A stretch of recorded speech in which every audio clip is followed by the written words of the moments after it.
Killer Keller podcast. KillerKellerOfficial.com.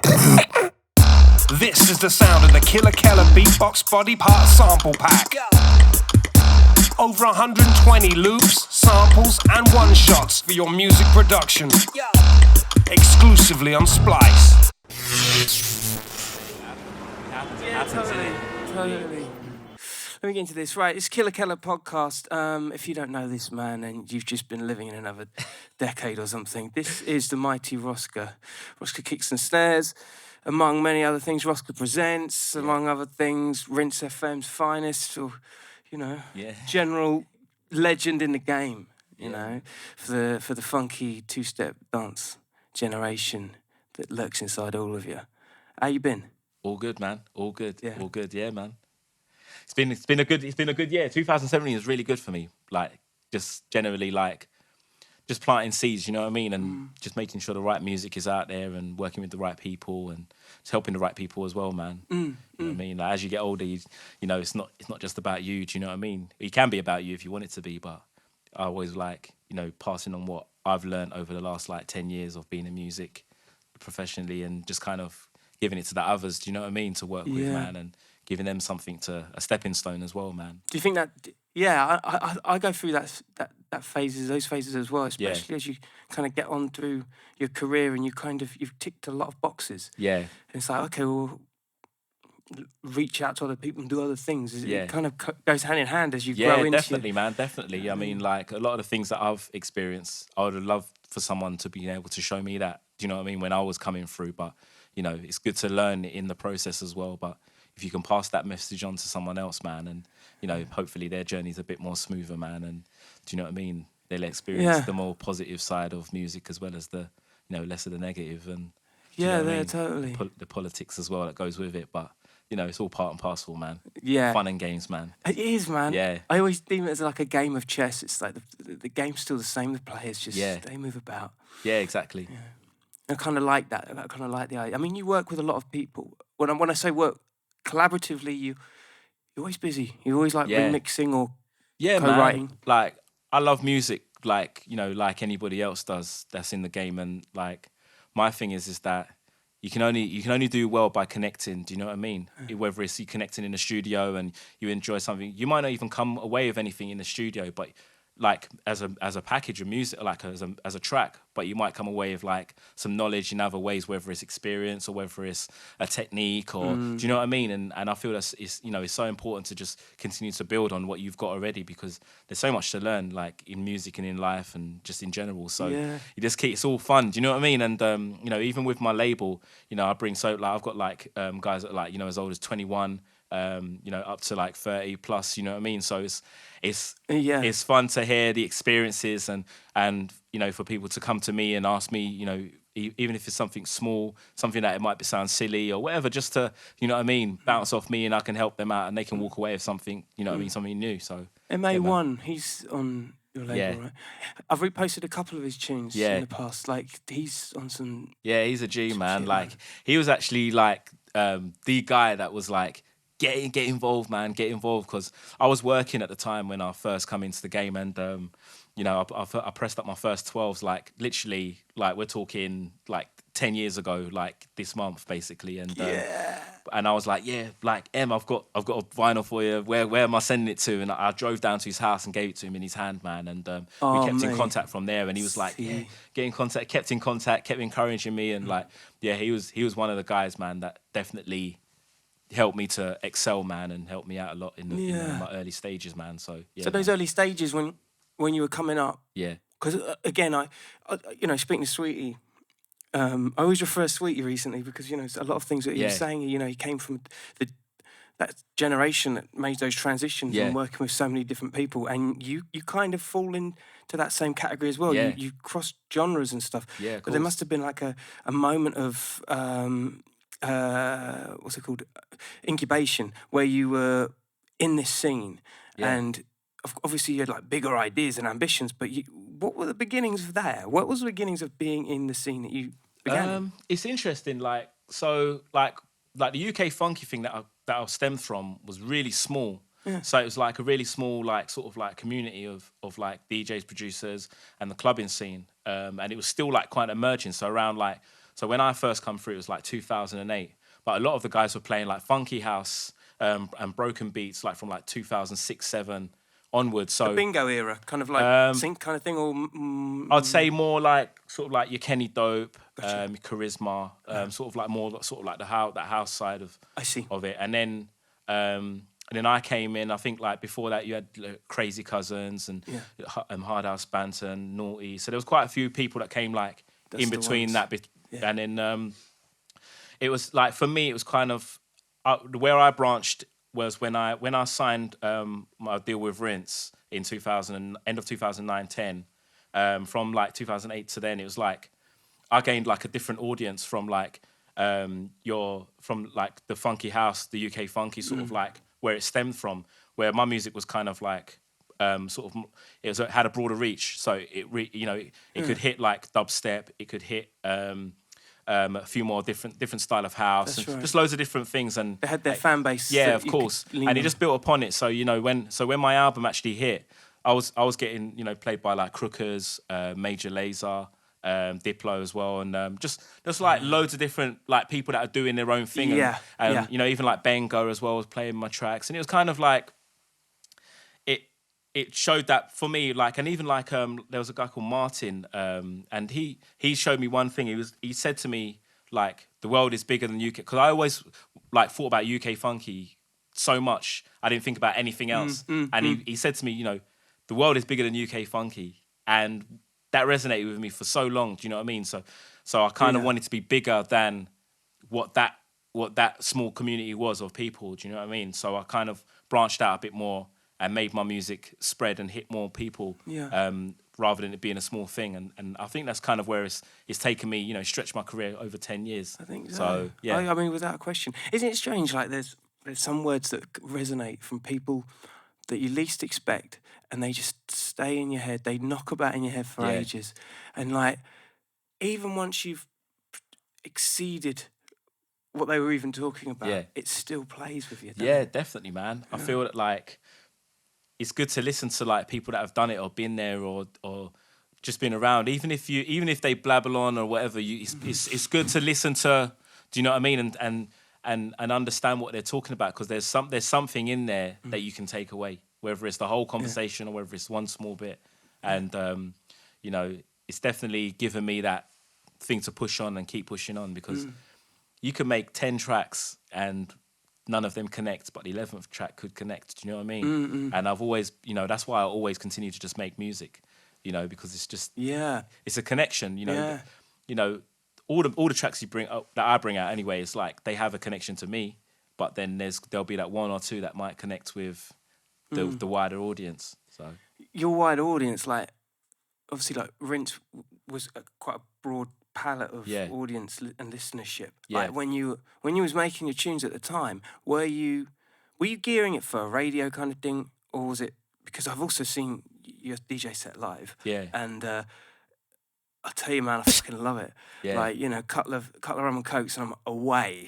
Yeah. It's awesome. And, like, sometimes people, like, they lean their songs more towards the radio, and it doesn't always cut across on the live show. Of course. Do you know what I mean? Yeah, no, totally. I mean, when I was with Rinse, so I signed with Rinse in 2000 and end of 2009-10, and then I left them in end of 2014. That's it. Yeah. So from like during that period, like my music varied, and there was periods where a lot of my music was just straight underground, but there were periods where I'd push for stuff that's more radio, but still had the club feel to it. Do you know what I mean?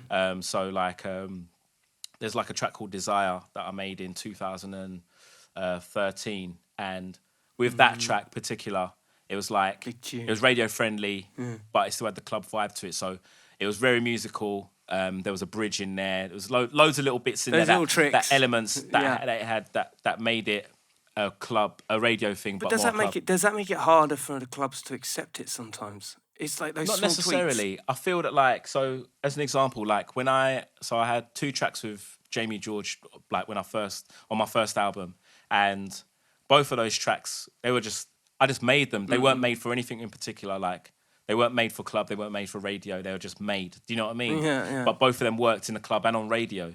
Do you know what I mean? So it depends. Like you could have that mindset of like, right, I'm gonna make a radio track, or I'm gonna make a club track. Do you know what I mean? Yeah, But I feel that like if you just make music, it could span for both. And I feel that like I've had the best of both worlds in terms of like. Even some of my instrumentals like Squawk, like my early ones, they weren't made for radio, but specialist radio especially like picked it up and played it. Yeah. Do you know what I mean? To make it a radio track, but not a radio track, if you know what I mean. So, Pushing that, yeah. you know, radio pluggers. Yeah. And also who you know. And I think when you think about the heritage that you created, like, you know, we came up around the same time, but different genres. You know what I mean? Of course. Your heritage, I think it leans. You know, the name itself, it stands for something. Yeah. Which is always like the best situation, because then you can, you know, from Rinse onwards, it's like, you know, you can pass those tunes over. Exactly. You know what I mean? Exactly. It's all about just making yourself a brand. Do you know what I mean? And you know, not making not making, but like. Your brand umbrella's your music rather than your music umbrella-ing you. Oh, do you know like what I that, mean? yeah. Like, think about like a Michael Jackson, for instance. Like he's got numerous hits, but Michael Jackson is the package. You know what I mean? I like that. Yeah. So that's how I see it. Like your music becomes the soundtrack to you. That's right. So like if you go out to see Roska play, you're gonna hear Roska music in that. Do you know what I mean? You're not gonna and it's not all like, I don't know how to explain, but it's not a thing of like you're waiting for a specific song. Like some DJs will have like a big song, one big song, and all night they're waiting for that one song. I've seen it. Do you know what I mean? Yeah, totally. So it's like chin stroking away, and then all of a sudden as soon as that one tune comes, it's their time. So any DJ could be playing that. Yeah. So yeah, it's all about being a package rather than being it's an organism. the guy your that set, made that man. song. Yeah, it's a mood. It's a mood. Your set. And I can't quite. I remember when I heard it the first time in Glasgow. Yeah. I have to say, you know, after a consecutive amount of shows that I was doing, it was like you came in and I like the set changed. The attitude of people that were working at the place changed. Yeah. It's like, whoa, like this was a good vibe. And it is a good vibe, man. Yeah. I can't put my finger on what it is. And like you say, it's a journey. Yeah, of course. It's a journey. It was like, was it a 2-hour set I think I done in Yeah. Glasgow that time? Yeah. That was Awesome. good, man. I smashed that. I played a festival after called, I think, was it High Definition Festival? Yeah, I was wrecked, man.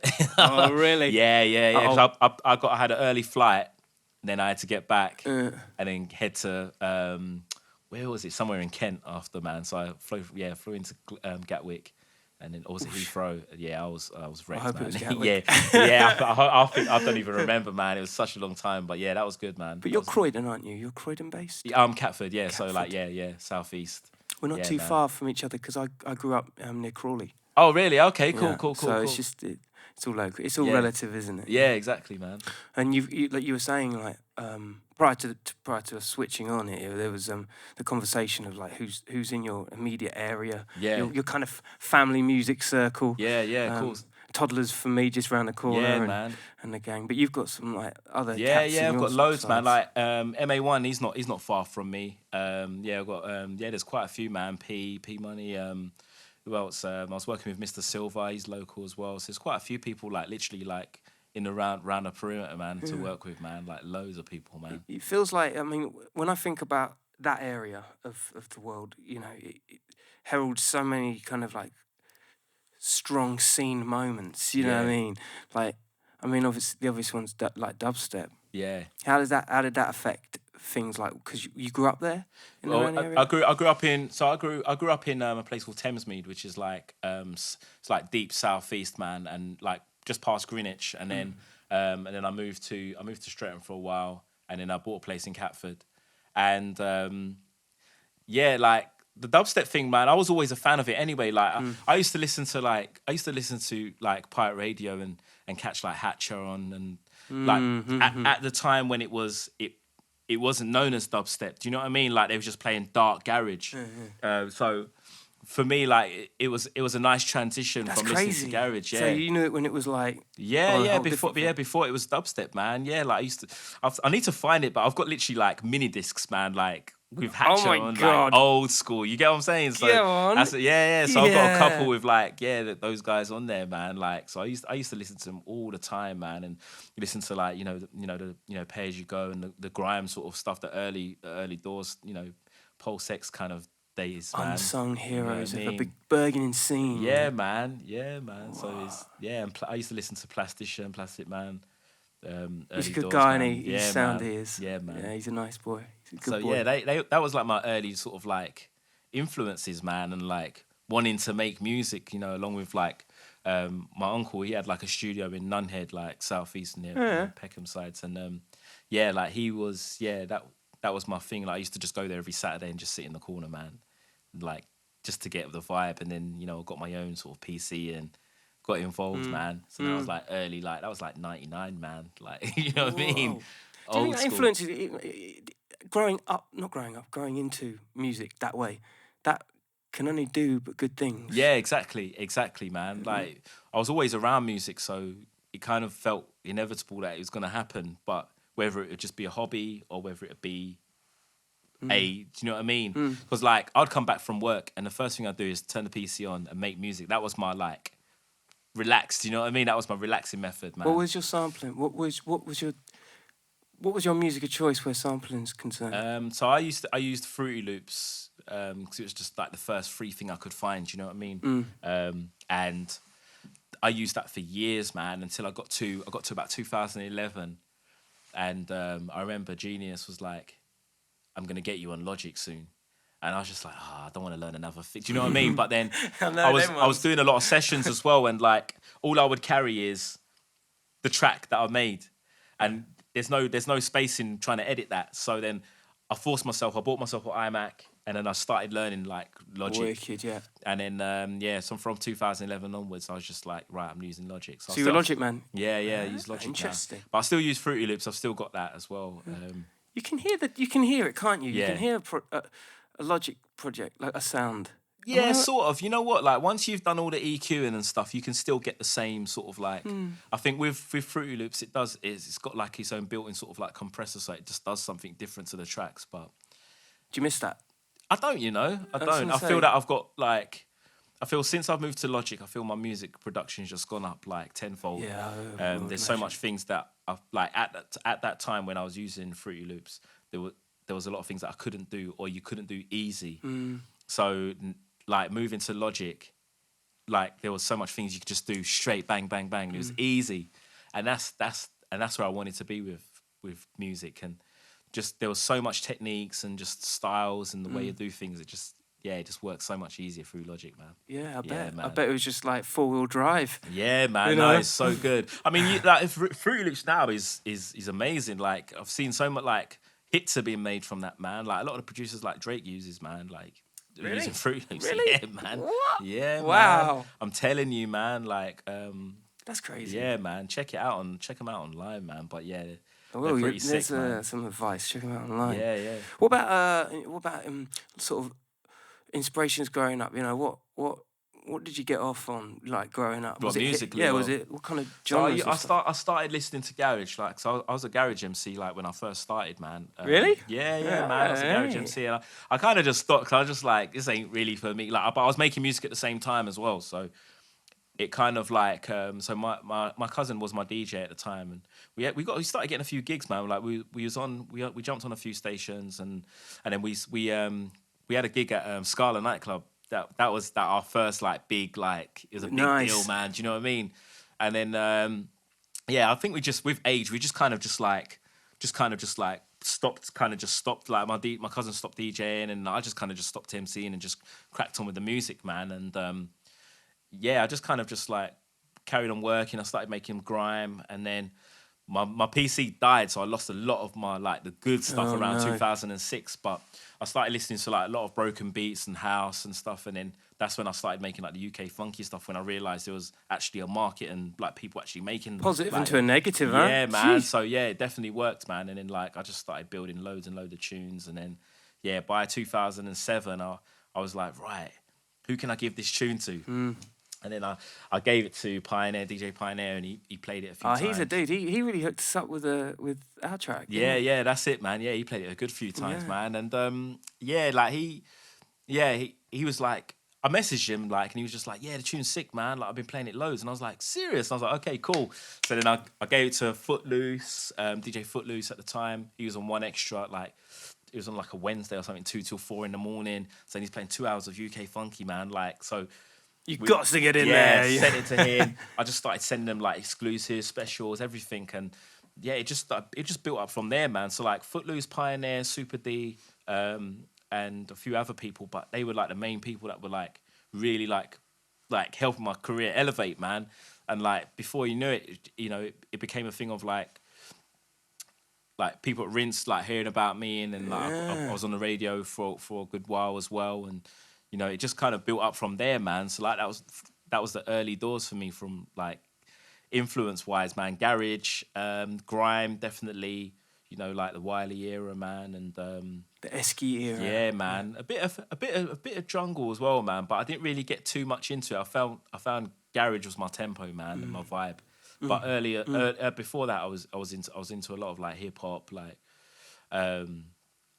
a lot of the New York stuff, Biggie and then like the latest stuff as well, man. But just before like your Ja Rules and stuff, it started getting a bit too poppy. Do you know what I mean? Like bubblegum. Yeah, it started getting a bit too much, man. Early 50 Cent as well. Yeah.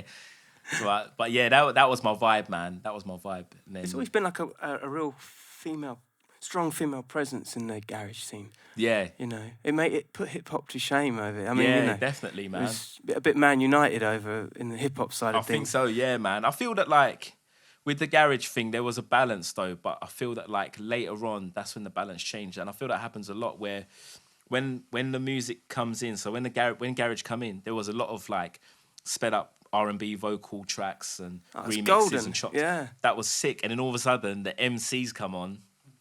The darker tunes come, and the girls just kind of thin out. Do you know what I mean? It happens, man. I think that's the similar sort of thing happened. I was saying this the other day. A similar thing happened with beatboxing, where it starts off really, really, awesome, and then all of a sudden it's like the chin strokers come in, the technicality comes in, the backpackers come in, that sort of thing. I think every scene goes through that. Like, even UK funky, like it started off with like there was the raw tracks, then there was the female vocals, softer tracks, and then the MCs, and then it became just a whole track, a whole set of like just raw tracks, and then there was no. Do you know what I mean? There was no balance, man. You forget what you're doing it for. Yeah. Not to take anything away from scenes and the way they are right now. No. But I. Yeah, man. I think it's just a pattern. Man. It happens. I feel, especially in London, like London's always had that sort of like edge where we put our own interpretation on things, flip it, and then repackage it. Do you know what I mean? Yeah, we do. I was talking to a friend who's in LA at the moment, working in the States, and he's been going into sessions with different producers, and all of them are using like the regular synth sounds without treating any of them. Oh, really? And they just he was like, what are you using for your synth? Have you treating them with anything or roughing them up? And they're like, no, man, how do you do it? And it's like, dude, like, but I think there's a skill set with producers over here that just taking production to that next level. Yeah, of course. Roughing it up, humanising it, making it sound, that plays a big part in, I think, what is the conversion of UK producers to the rest of the world. Yeah, of course. It's just raw, rough. Yeah, definitely. We definitely have like something where people look towards London for sort of that next thing. Do you know what I mean? Yeah, man. It's awesome, and I don't think garage could have come from anywhere else. No, 100%. 100%. Your work ethic's pretty intense. I mean, like, you've done a bunch of remixes for me in the past, and we've collaborated and whatnot. Yeah. it just appears to me that you're just like on 100 all the time. Yeah, you know what? Like I have like moments where I'm like just working. Do you know what I mean? Like just constantly working, and I have moments where I just chill out. Do you know what I mean? But yeah, when I have like a creative moment, then I just continue until it runs out. Do you know what I mean? Because we all get blocks and times where we need to just chill out. But yeah, man, like I mean, in the last like month, I think I've made about 13 like tracks like finished. Because you've worked with, I mean, I just relay a couple of, I mean, to my knowledge, obviously, New Toddlers He stuff. Yeah. And you'd worked with him in 2011, right? Yeah.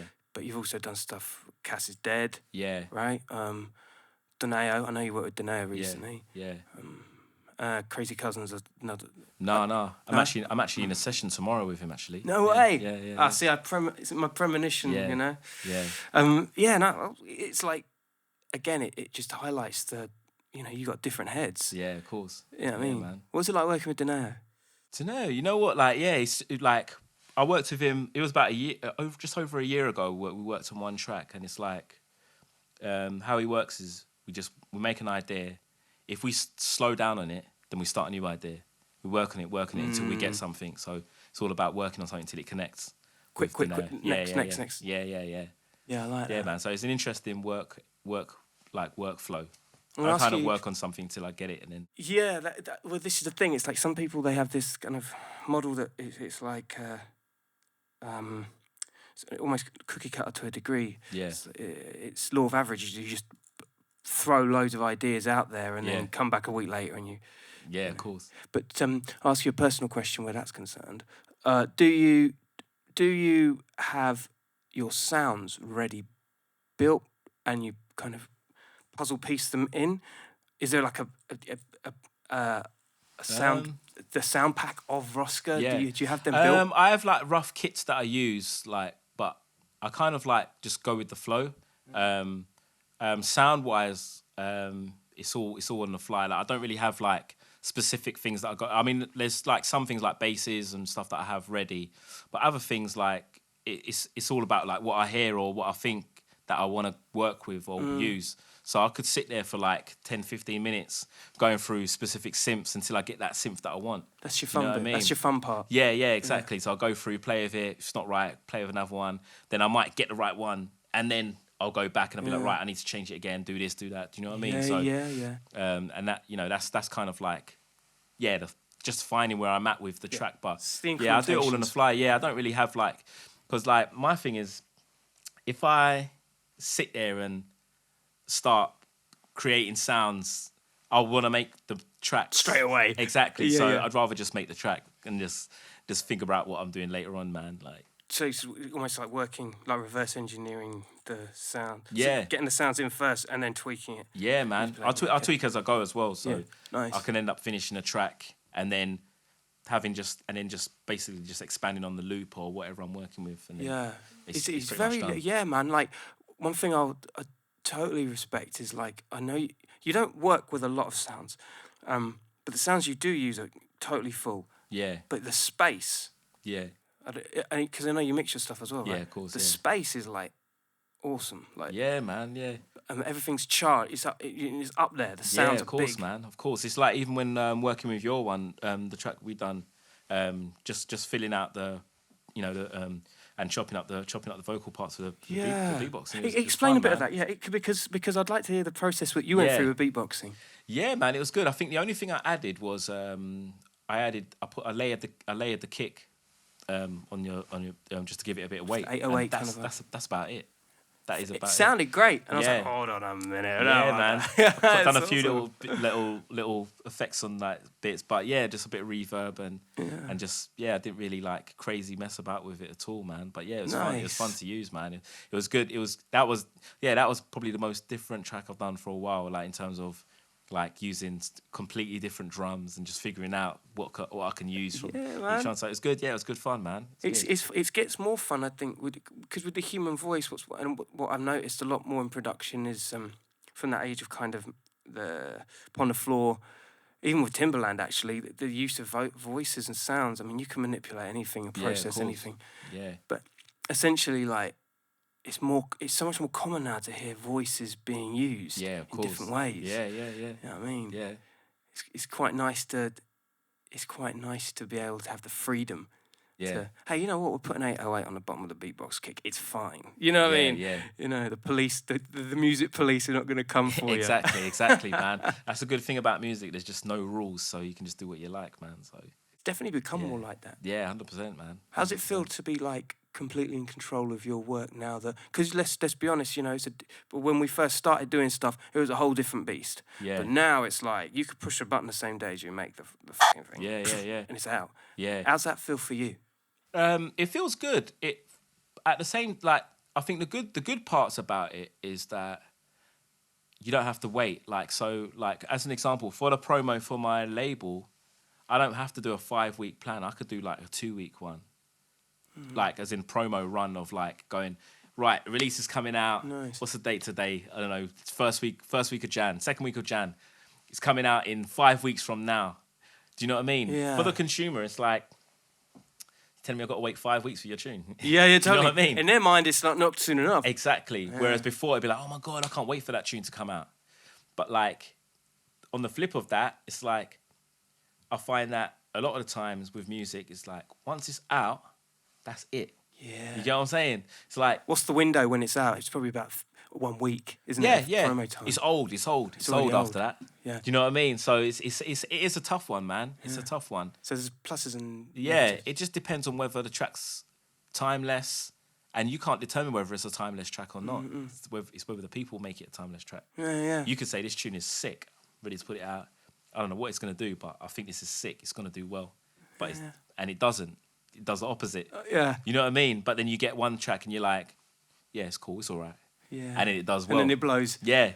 Again, it's So law of average, isn't it? It's so tough. It's tough to tell whether your tune's going to do well.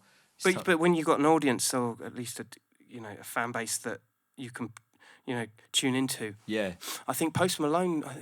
I think it was Post Malone. Someone told me that he put stuff out and measure the success of a song on whether he'll do the same sort of song next time, and then that same song next time will be the one that invests the money into make it blow. You know. Yeah, of course. I guess there is that way around it. Yeah, I mean, you can work by formulas. It's up to you, man. It's entirely up to you. I feel that like you're always gonna have like your core followers that are like into your sound, into you. Like what I was saying about like into Roska rather than into a track. But then you've got people that are just into tracks. Do you know what I mean? And I feel that now you've got a lot more people that are into tracks. If you follow up with something again, it's a bonus. Do you know what I mean? But like, yeah, I think individual tracks are probably what sell things now for people rather than... Yeah. It's like the Big Shaq track, Yeah. It's Crazy Frog. it's like, it's a gimmick as well, do you know what I mean?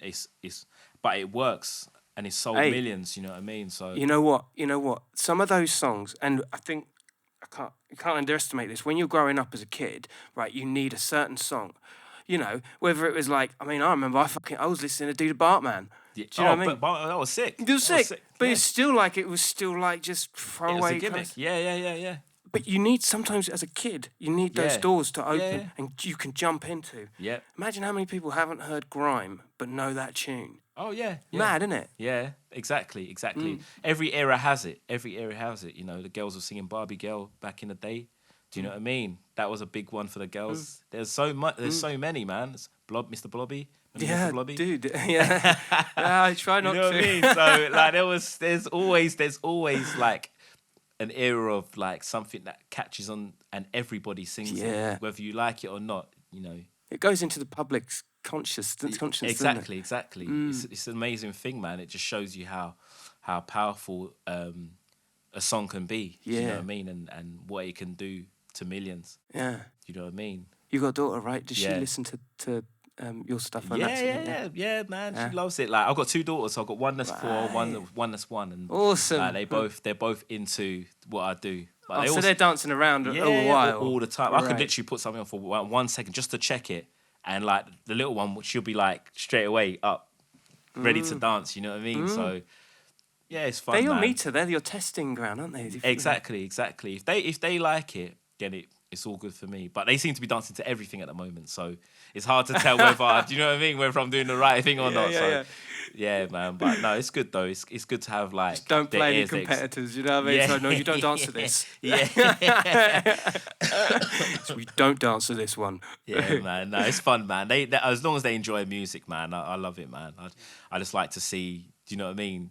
Because I grew up with listening to music, so it's, you know, it's only right that I make sure they grow up listening to something, man, and latching onto something, man. Incredible, you know. What do you do in your spare time? What other things do you like? It's hard, man. I don't really do anything else, man. It's just music, family. Do you know what music, family, man? And I think because I was working before. I was a manager in like an O2 shop, so that was my thing.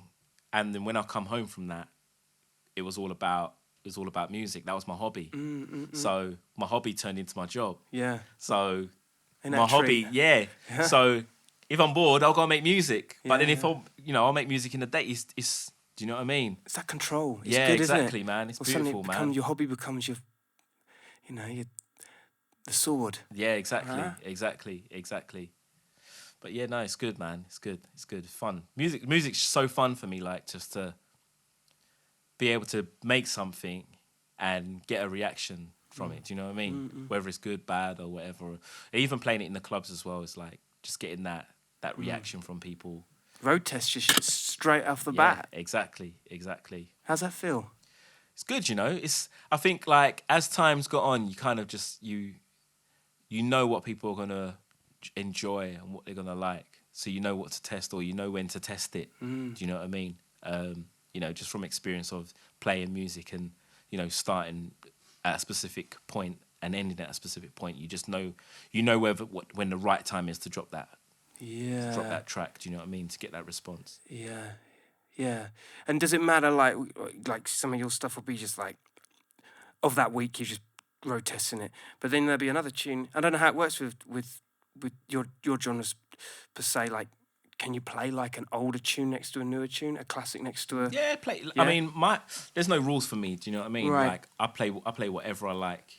And there's no sonic distinction. It's like it still works hand in hand. Yeah, I mean, I play stuff that works across the board, whether it's like from 2008, 10, 7, 17, do you know what I mean? Forthcoming. So it's whatever works on that journey, whether it's a 2-3 hour set or 1 hour set, do you know what I mean? Yeah. Just make it work. Geez, I've got to get to one of your shows, I've got to be honest. Yeah, man. It's high time, man. Yeah. I miss you at Carnival as well. Yeah, man. Frontline right here. Mad. Carnival's entry point, and you're just down the road. Yeah. I couldn't even walk out there. It's just Yeah, I can manic. imagine. That must have been mental, man. Yeah. Oh, but it's a lot of fun, isn't it? Yeah, of course, man. Of course. Carnival on your doorstep. You can't complain. Nah. There was one time, right, when it was... Because you're so close to it, it immerses you, and we had the TV on, and we were watching London Live, it happening while we were looking outside, watching people go. I mean, it does get a bit messy after 2 o'clock out there, I've got to be honest. I can imagine, yeah. But yeah, ain't we all messy? It's like, by the time the second day's done, it's like, I'm going to work, you know? Yeah. It's awesome. Yeah, no, that's wicked, man. It's wicked. And you had a good show there, huh? Yeah, it's really good, man. Really good. I forgot the place I played. It was like a bar just a bit further out from Carnival, but yeah, it was a good turnout, man. Good vibes, man. Yeah, man. Well, I'm gonna make that happen. Yeah, definitely, man. Definitely. Ladies and gentlemen, the man himself, Roska.